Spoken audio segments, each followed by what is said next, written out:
దేశం మొత్తం మీదున్న best gold sellers, best designs ఇప్పుడు హైదరాబాద్ లో pan India jewel show. Don't miss it.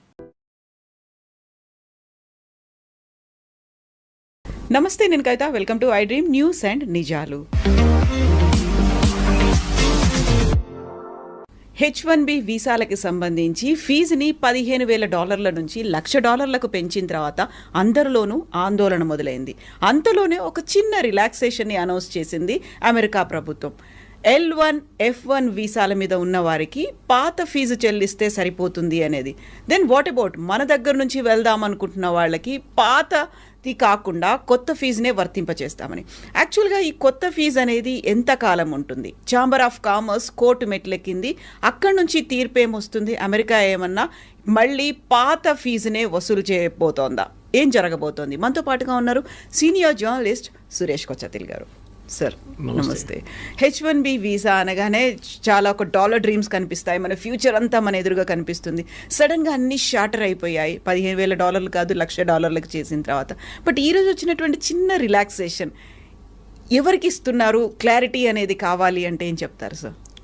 First of all మనం H1B అనేది మనం అర్థం చేసుకోవాలి ఏంటనేది. H1B వీసా ఒక ఎంప్లాయ్మెంట్ వీసా లాగా చూసుకోవచ్చు మనం. అది ఎందుకు తీసుకొచ్చి జార్జ్ బుష్ టైంలో తీసుకొచ్చారు, ప్రెసిడెంట్ బుష్ ఉన్నప్పుడు. బేసిక్లీ అమెరికాలో స్కిల్ సెట్స్ లేదు.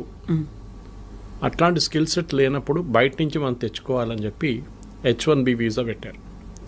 సో ఆర్గ్యూ చేస్తున్నప్పుడు, పెటిషన్ ఇస్తున్నప్పుడు for applying for visa, we're arguing that this particular skill ఏదైనా ఉండొచ్చు. For example robotics, AI and రోబోటిక్స్లో ఈ స్కిల్లో యూఎస్లో ఎవరు లేరు, విచ్ ఇస్ అబద్ధం. ఉంటారు కానీ కంపెనీలు ఏమంటారు, that guy is not good enough. ఎందుకంటే అక్కడ కూడా మంచి కాలేజీలు ఉన్నాయి కదా, మన వాళ్ళు అక్కడే చదువుకుంటారు కదా, అక్కడ MITs ఉన్నాయి, అన్నీ ఉన్నాయి. మరి మీరు అంటారు అక్కడ స్కిల్ లేదంటారు. కానీ అప్పుడు ఉండే 1990 they had an issue. In fact the US science foundation అనుకుంటే ఎవరో వాళ్ళకి సర్వే కూడా చేశారు. 160,000 మంది మాకు తక్కువ ఉన్నారు స్టెమ్ ఫీల్డ్లో, science, technology, engineering and maths. బయట నుంచి తీసుకురావాలి. That is how the H1B started. దీంట్లో మనో తప్పు కూడా ఉంది. టెక్నికల్ ఏంటంటే వీఆర్ రీప్లేసింగ్ అన్ అమెరికన్ వర్కర్కి వచ్చి అదే జీతం మన ఎంప్లాయీకి ఇవ్వాలి. ఫర్ ఎగ్జాంపుల్ అమెరికన్ వర్కర్కి $120,000 ఒక సంవత్సరానికి ఇస్తుంది. కేవలం US mean is around $80,000 to $100,000 మీకు తెలిసింది యావరేజ్ వేజ్. 120,000 అని పెట్టుకుందాం. అంటే మీరు ఇక్కడి నుంచి మన దేశం నుంచి తీసుకెళ్ళే H1B వర్కర్ని you have to pay the same amount. కానీ చేయరు. 50,000 60,000తో పని నడిపించుకుంటారు. That is the idea behind it. వాళ్ళకి కాస్ట్ తగ్గించాలి, స్కిల్ ఉండాలి ద సేమ్ టైం. ఇది కంటిన్యూ అయినే పోతున్నాయి. Actually it meant for a limited time, కానీ ఇది నాన్ ఎండింగ్గా వెళ్ళిపోయింది అనమాట. ఒక టైంకి వచ్చినప్పుడు ఏమైందంటే, ఇప్పుడు ప్రెసిడెంట్ ట్రంప్ ఎలక్షన్ క్యాంపెయిన్లో కూడా మాట్లాడుతున్నప్పుడు ఇదే అన్నారు, మా అమెరికన్ ఎంప్లాయీస్కి, మా అమెరికన్ స్టూడెంట్స్కి వాళ్ళు చదువుకున్న తర్వాత వాళ్ళకి ఉద్యోగం రావట్లేదు, మా దగ్గర పనిచేసి ఎక్స్పీరియన్స్ ఉన్న వాళ్ళకు కూడా ఉద్యోగం రావట్లేదు. అంటే వాళ్ళకి ఎందుకు ఇట్లా ఉద్యోగం దొరకలేదు? దాని మెయిన్ రీజన్ ఇస్ బయట నుంచి ఎంప్లాయీస్ని తీసుకొస్తున్నారు, భారతదేశం నుంచి, చైనా నుంచి, మిగతా దేశాన్ని తీసుకొస్తున్నారు. మా వాళ్ళకేమో ఉద్యోగం లేదు. So it's a genuine cost, దాంట్లో డౌట్ ఏం లేదు. ఎందుకంటే మీరు ఒరిజినల్ H1B ఫిలాసఫీ మీద చూస్తే మనం తప్పులు చాలా, మనమని కాదు తీసుకెళ్తున్న కంపెనీలు కూడా.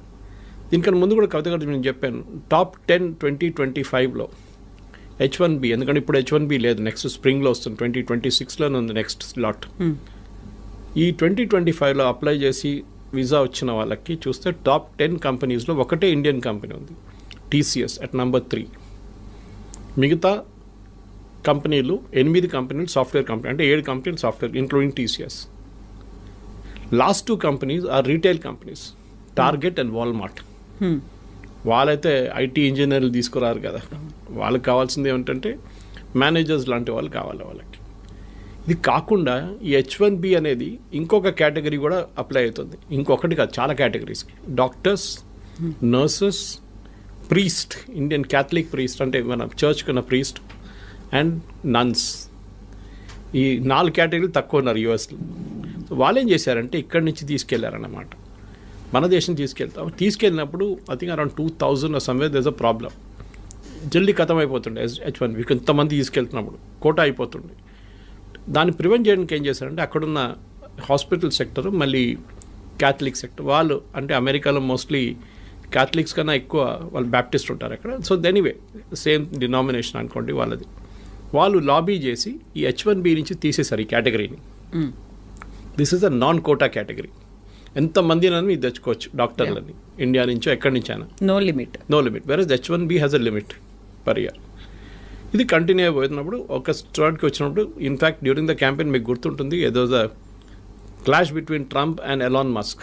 ఎలాన్ మస్క్ ఏం చెప్పారంటే H1B నుంచి వచ్చిన వాళ్ళే మన దేశాన్ని ఇట్లా తయారు చేశారు, మీరు వాడిని ఆపేస్తే మన దేశంలో ఇన్నోవేషన్ ఆగిపోతుంది. Good point. ఇప్పుడు అదే జరగబోతుంది. ఇప్పుడు ఏమవుతుందంటే ఇప్పుడు ఏం చెప్తున్నారు ట్రంప్, కాదు $1,00,000 పెట్టాలి మీకు కావాలంటే, అంటే అంత ఎక్సెప్షనలీ స్కిల్డ్ మనిషి ఉండాలి వాళ్ళు. కానీ కోవిడ్ మనకు చాలా లెసన్స్ నేర్పించింది మనకి. And one of the biggest lessons was మీరు ఎక్కడి నుంచైనా పని చేసుకోవచ్చు. మీరు ఎక్కడి నుంచి ఇప్పుడు హైదరాబాద్లో చూస్తే కూడా మీరు హైటెక్ సిటీ వైపు సాయంత్రం పోతారు, లైట్లు అన్ని ఆ గ్లాస్ ఫెసాడ్ అన్ని టాల్ బిల్డింగ్స్ చూస్తున్నప్పుడు, స్కై స్క్రేపర్స్ చూస్తున్నప్పుడు మీకు డౌట్ వస్తుంది అది అమెరికానా ఇండియానా అని చెప్పేసి. ఎందుకంటే we're working as per their timings. వాళ్ళ కోసం పనిచేస్తున్నాం. అది వెల్స్ ఫార్గో ఉండొచ్చు, డెలాయిట్ లాంటి కంపెనీ ఉండొచ్చు, చాలా కంపెనీలు ఉన్నాయి. Microsoft is there, Oracle. వీళ్ళందరూ నాట్ ఓన్లీ అమెరికా, మిగతా జాగ్రఫీస్ కూడా వర్క్ చేస్తున్నారు. యూరోప్ ఉండొచ్చు, అది కాకుండా ఆస్ట్రేలియా ఉండొచ్చు, మిడిల్ ఈస్ట్ ఉండొచ్చు, వాళ్ళ కోసం కూడా పనిచేస్తున్నారు ఇక్కడ కూర్చొని. సో లాజిక్ నౌ ఇస్ ఎందుకు అక్కడికి వెళ్ళాలి. ఇప్పుడు నేను చాలామంది మాట్లాడాను, స్పెషల్లీ టెక్నికల్ రిక్రూటర్స్ దగ్గర మాట్లాడాను, మీరేం చేయబోతున్నారు. ఓకే, వాళ్ళు ఏమంటున్నారు, మాకు ఇస్తున్న ఇన్స్ట్రక్షన్స్ ఏంటంటే we will pay them the same salary. అక్కడికి వస్తే ఎంత అదే శాలరీ మేము ఇండియాలో ఇస్తాం, ఎందుకంటే వీళ్ళు exceptionally skilled people, but we will not pay the $100,000. వాళ్ళకి బిజినెస్ వీసా ఇప్పించేస్తాం మేము. వాళ్ళు సంవత్సరంలో ఒక 10 నెలలు పని చేసుకొని ఇక్కడి నుంచే నడిమిట్లో every 3 months they will go for a US tour. US టూర్కి వెళ్ళి వచ్చేస్తారు. మీరు అడగవచ్చు ఎయిర్ ఫేర్ అంతనే అవుతుంది కదా, తర్వాత అంత ఎయిర్ ఫేర్ ఖర్చు పదేపట్లు వాళ్ళు అక్కడ పెట్టుకోవచ్చు అంటే yes, that is also possibility. కానీ ఇక్కడి నుంచి కూడా చేసుకోవచ్చు, రిమోట్ యూ కెన్ వర్క్. ముందు మన దగ్గర నాకు గుర్తుంది ఇప్పుడు కూడా Y2K బూమ్ టైంలో off site and on site అని చెప్పి ఒక కాన్సెప్ట్ ఉండే. ఇప్పుడు చాలామంది ఆన్ సైట్ పని చేయడానికి వాళ్ళకి ఇష్టపడుతుంది, ఎందుకంటే డాలర్ టర్మ్స్లో మీరు చెప్పినట్టు డాలర్ డ్రీమ్స్ ఉండే అప్పుడు. కానీ ఇప్పుడు అది లేదు.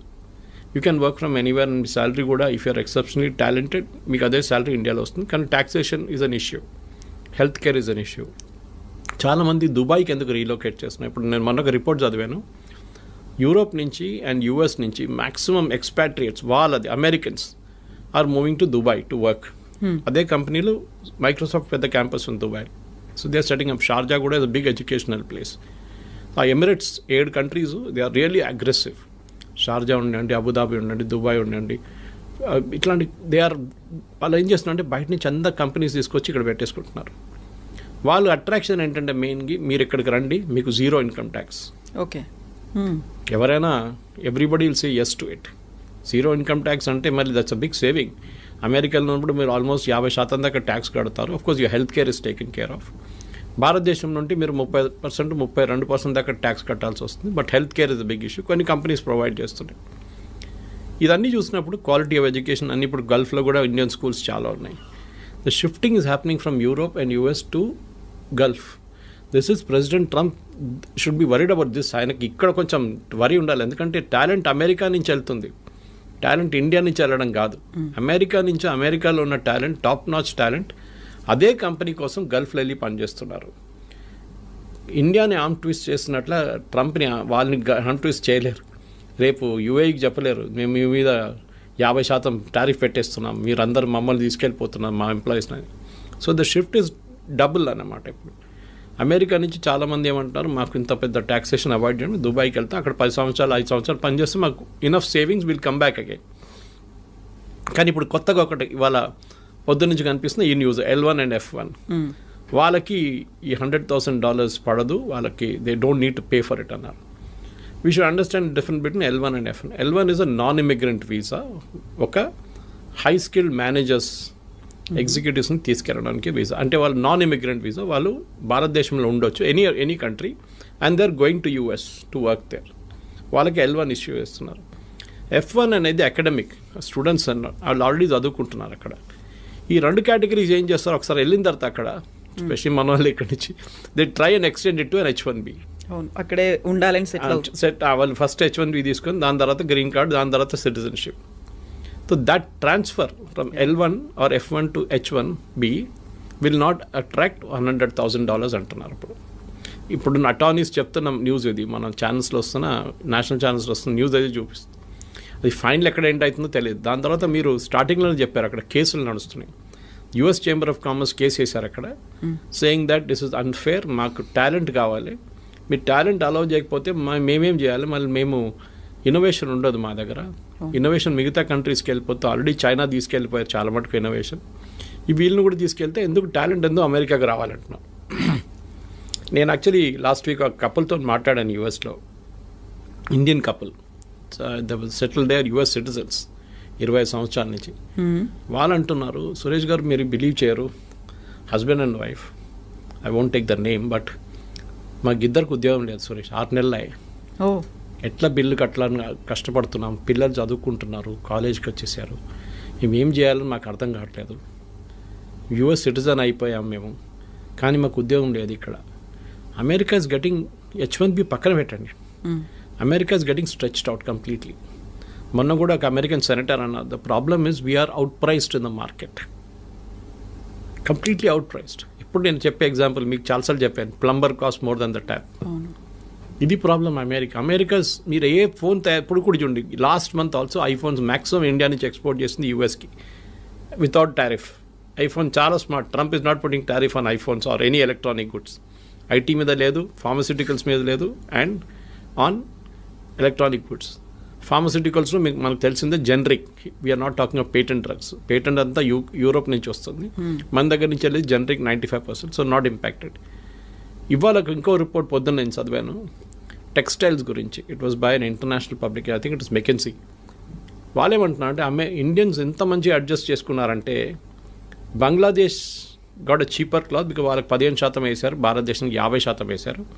In spite of that India has invented new markets in Europe. మన లాస్ట్ 2 months ఎక్స్పోర్ట్స్ మీరు చూస్తే August and September our exports have gone up to Europe and other places. మొత్తం as a basket of exports it has gone up. To Europe it has gone up more అన్నమాట.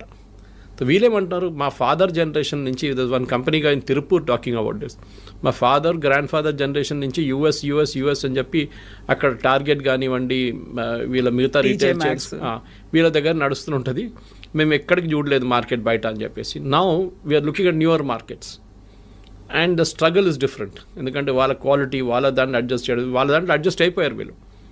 Walmart కానీ target కానీ మిగతా అన్ని chains ఉన్నాయి కదా అక్కడ, they all got use to it.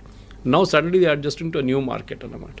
So మన దగ్గర ఉన్న F1 ఇప్పుడు H1B అప్లై చేసే ఎంప్లాయీస్ కానివ్వండి, మోస్ట్ ఆఫ్ దట్ పిల్లలకి ఇక్కడ అన్నిటికంటే డేంజరస్ ప్రాబ్లం ఎక్కడ వస్తుందంటే ఎడ్యుకేషన్ కోసం వెళ్ళే పిల్లల కోసం స్కాలర్షిప్ వచ్చి వీసా డినై చేసిన కేసులు ఉన్నాయి చాలా మటుకు. I met one doctor recently, young kid, Gandhi Osmania నుంచి పాస్ అవుట్ అయ్యి షీ వాజ్ వర్కింగ్ అండ్ ఆమెకి ఫుల్ స్కాలర్షిప్ వచ్చింది ఎంఎస్ కోసం, కానీ she couldn't go, visa reject చేసేసారంట.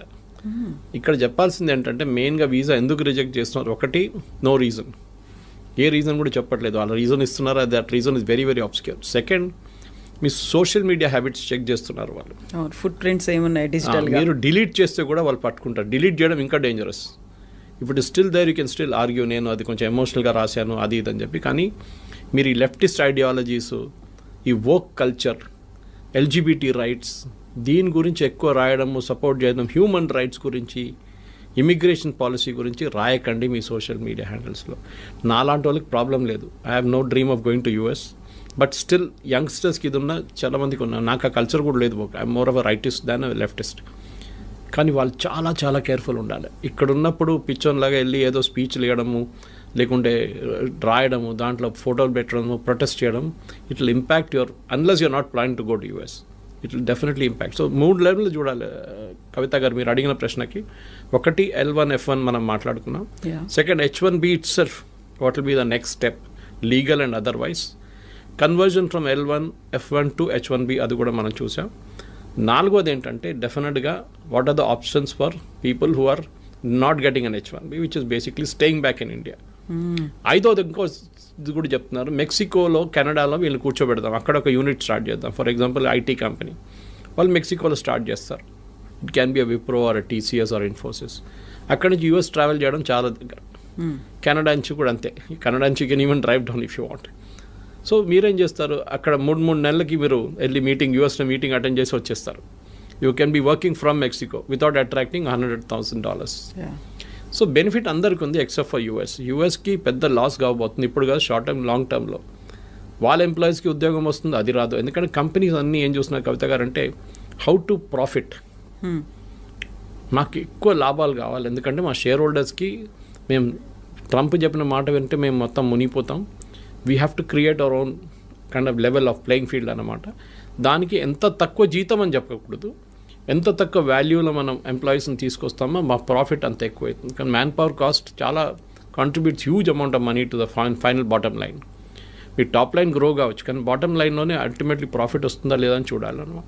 So అక్కడ if an employee can be bought at a lesser cost, ఆయన ఇక్కడే పెట్టేసుకుని అమ్మాయిని అబ్బాయిని ఇక్కడే పెట్టేసుకుని పని చేయించుకుంటే we can save more money for the company. దానికోసం మనం మైక్రోసాఫ్ట్ మొన్న ఒక 2 నెలల ముందు ఫీనిక్స్ దాంట్లో near next to their campus they about 2 lakh square feet on lease.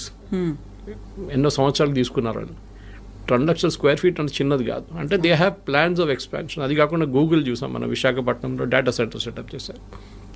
Of course, data center doesn't generate huge amount of jobs, but still, it's a big significant announcement. అట్లనే మనం చూస్తున్నాం చాలా మటుకు అమెరికా నుంచి భారతదేశంలో ఇప్పుడు chips కూడా చూడండి, చిప్స్ తయారు చేస్తున్న కంపెనీలు కూడా except for Nvidia maybe others are all in India. చాలామంది మన second company started producing chips and started exporting from day for yesterday. ఇట్లాంటి చాలా నడుస్తున్నాయి. సో భారతదేశానికి ఆపర్చునిటీస్ ఉన్నాయి, ముందట్లా కాదు. And we need not be in US అని కోవిడ్ నేర్పించింది మనని. Work from anywhere, work from home or work from anywhere. ఆ కాన్సెప్ట్తోని ఇక్కడున్న స్టూడెంట్స్ కానీ ఇక్కడున్న ఎంప్లాయీస్ కానీ పాజిటివ్గా తీసుకొని ఉంటే బాగుంటుంది. తర్వాత సిచ్యువేషన్ మారొచ్చు, court can give a decision. But Trump has an executive power. ఒక ప్రెసిడెంట్కి, యూఎస్ ప్రెసిడెంట్కి ఒక ఎగ్జిక్యూటివ్ పవర్ ఉంది. ఏ కోర్ట్ ఇచ్చినా కానీ, ఏ నిర్ణయం వచ్చినా కానీ యూఎస్ ప్రెసిడెంట్కి at the port where you enter US ఒక ఫీజు వేయడానికి అమెరికన్ ప్రెసిడెంట్కి అథారిటీ ఉంది. ఇదంతా పోతే కూడా ఆయన కొత్త ఫీజు వేస్తాడు. ఇప్పుడు ఈ 100,000 is the fees for entering US అని చెప్తారు. దాన్ని కోర్ట్ డినై చేయలేరు, ఎందుకంటే ఇప్పుడు ఇచ్చిన ఆర్డర్ని should have been pass by the American Congress. అదొక ఆర్గ్యూ చేయొచ్చు. బాటమ్ లైన్ ఏంటంటే we should now look for new markets. Europe చూడండి, యూరోప్లో ఎడ్యుకేషన్ బాగుంటుంది, ఎంప్లాయ్మెంట్ కూడా బాగుంది, and they are more study అక్కడున్న పొలిటీషియన్స్.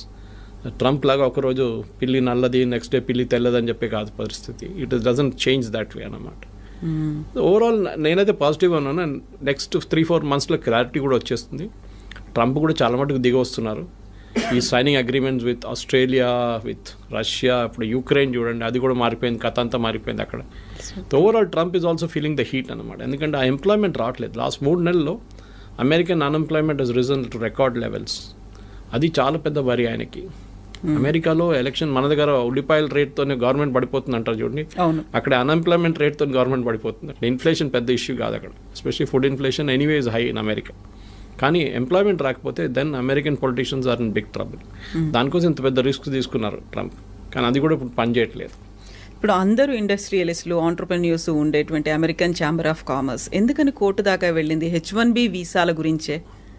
అంటే వాళ్ళకి వైపు that is not our commerce, వాళ్ళ కామర్స్ వాళ్ళు వెళ్ళారు. వాళ్ళ అంటే ద మెయిన్ థింగ్ ఇస్ వాళ్ళు ఏమంటున్నారంటే మాకు టాలెంట్ కావాలి. అమెరికాలో ఇంత మటుకు ప్రోడక్ట్స్ సర్వీస్ తయారు చేసిందంటే బికాజ్ లాట్ కంట్రిబ్యూషన్ ఇండియన్స్ ఉంది, చైనీస్ కూడా ఉంది, ఇండియన్. కానీ చైనీస్ ఒకటి ఉంది, వాళ్ళు నేర్చుకొని వాళ్ళు రిటర్న్ వెళ్ళిపోతారు వాళ్ళ కంట్రీకి. క్వైట్ ఆఫెన్ స్పైయింగ్ చేస్తారని చెప్తారు Americans, which might be possible. Chinese copy కొట్టడంలో ఎక్స్పర్ట్స్. వాళ్ళకి ఒక ప్రోడక్ట్ ఇచ్చి మీరు ఈ ఫోన్ ఉంది ఇట్లా తయారు చేయండి అంటే వాడు తయారు చేసిస్తాడు మీకు. మళ్ళీ they are experts in that business. అట్లనే ఎనీ ఫైటర్ ఎయిర్క్రాఫ్ట్ కానివ్వండి, మీరు చిప్ ఇచ్చేస్తే వాళ్ళు చేసుకుంటారు. ఇప్పుడు చూడండి, నివిడియా చిప్స్ అక్కడ ఎక్స్పోర్ట్ చేయనట్లేదు. Yesterday Nvidia chairman gave a statement saying that మాకు చైనీస్ సేల్స్ పడిపోయి 0కి వచ్చేసింది. It will impact our bottom line, మా ప్రాఫిట్స్ ఇంపాక్ట్ అవుతుంది డెఫినెట్గా. మాకు సేల్స్ లేదు చైనాలో, ఎందుకంటే బ్యాన్ చేసి పడేశారు ట్రంప్.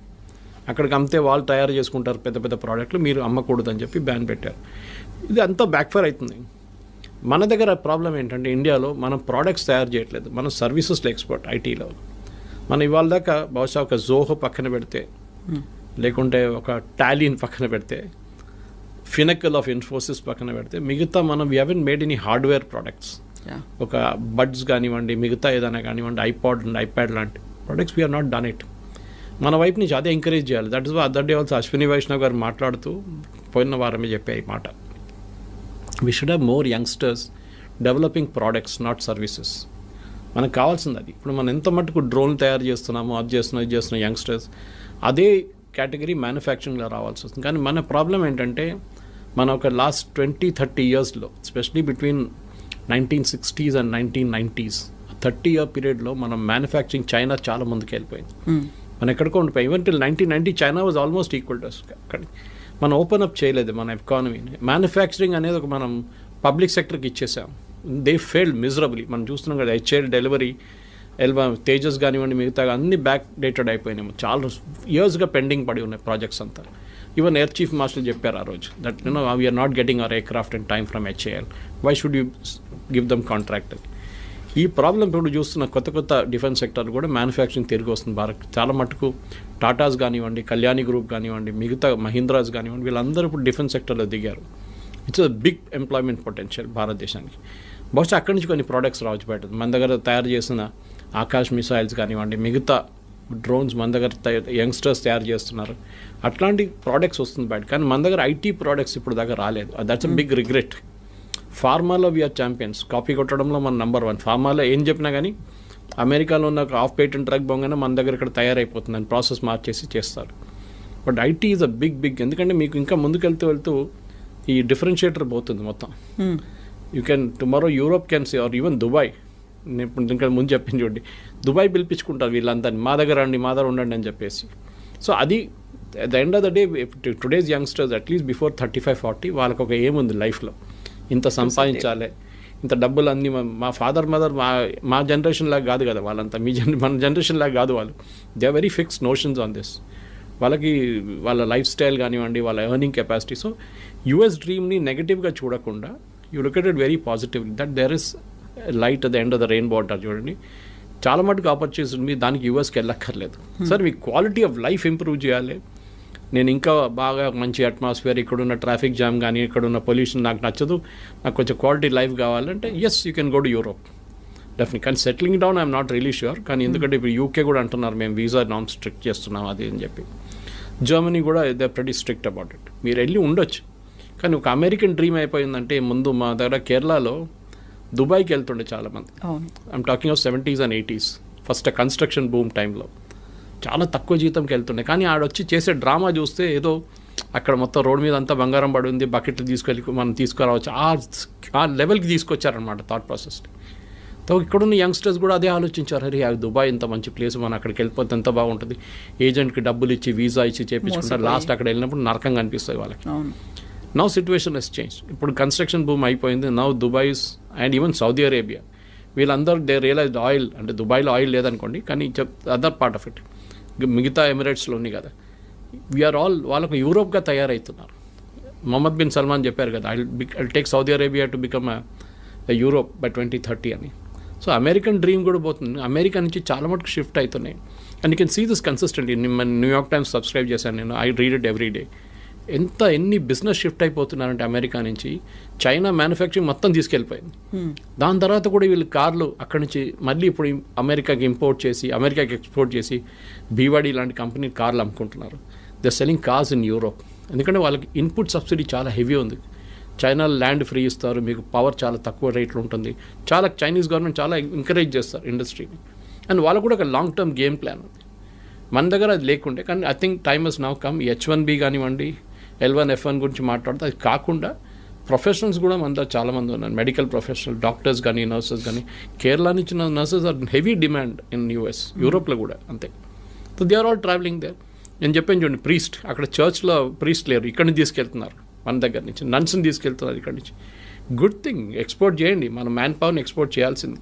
కానీ ఐటీ అని చెప్పి ఒక పిచ్చి పట్టేసి మనకు లాస్ట్ 10-15 ఇయర్స్లో వన్ వే నేను చూస్తే అది గుడ్, ఒక టెంపర్ డౌన్ అవుతుంది. మిగతా రాష్ట్రాలకు ఉన్న ఆప్షన్స్ వాళ్ళు చూసుకుంటారు ఇప్పుడు. Yes sir, thank you so much sir. Thank you. నిజంగా ప్రస్తుతం ఉన్నటువంటి సమాజం దేనికి ప్రయారిటీ ఇస్తుంది? ఆర్థిక సంబంధాల చుట్టూ మాత్రమే తిరుగుతుంది. మళ్ళీ ఎన్నికలంగానే చాలా విరక్తి కలుగుతాను. మంచి అనిపిస్తుంది కదా, లేడీస్ కూడా ఛాలెంజింగ్ జాబ్స్ చేసినప్పుడు చాలా బాగుంటది. ట్రాఫిక్ అసిస్టెంట్స్ గా నియమించిన ట్రాన్స్జెండర్స్ అందరితో సాల్యూట్ చేయించుకుంటున్నారు. ఫుడ్ డెలివరీ ఇవ్వటానికి వెళ్ళినటువంటి డెలివరీ బాయ్ అనిల్ పై కళ్ళ ముందు